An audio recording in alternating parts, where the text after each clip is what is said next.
Vote চুরির তদন্তের দাবিতে এবার মামলা হলো সুপ্রিম কোর্টে।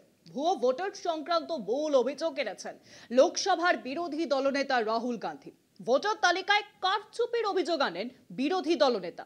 আবেদনকারীর দাবি, এবার মামলার নিষ্পত্তি না হওয়া পর্যন্ত ভোটার তালিকার নিবিড় সংশোধন বা এসআইআর নিয়ে সিদ্ধান্ত নিতে পারবে না নির্বাচন কমিশন। এখন দেখা যাক সুপ্রিম কোর্ট কি বলে।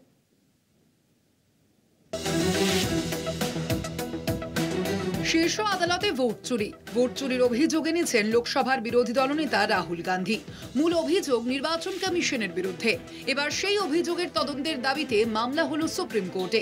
আবেদনকারীর দাবি, শীর্ষ আদালতের প্রাক্তন কোনো বিচারপতির নেতৃত্বে বিশেষ তদন্তকারী দল গঠন করে এই অভিযোগের নিরপেক্ষ তদন্ত হোক। রোহিত পান্ডে নামে শীর্ষ আদালতের এক আইনজীবী জনস্বার্থ মামলাটি দায়ের করেছেন। আবেদনকারী তার হলফনামায় বলেছেন, গত 7ই আগস্ট লোকসভার বিরোধী নেতা রাহুল গান্ধী ভোট চুরি সংক্রান্ত যে অভিযোগ এনেছেন, সেই অভিযোগ সমূহ দেশের গণতন্ত্রের ভিত নাড়িয়ে দিয়েছে। এসব অভিযোগ সত্যি হলে তা হবে বড় মাপের এক অপরাধমূলক ষড়যন্ত্র। রাহুল গান্ধী তথ্য দিয়ে দেখিয়েছেন কিভাবে বিজেপি এবং জাতীয় নির্বাচন কমিশন যৌথভাবে কর্ণাটকের একটি কেন্দ্রে ভোটার তালিকায় কারচুপি করেছে।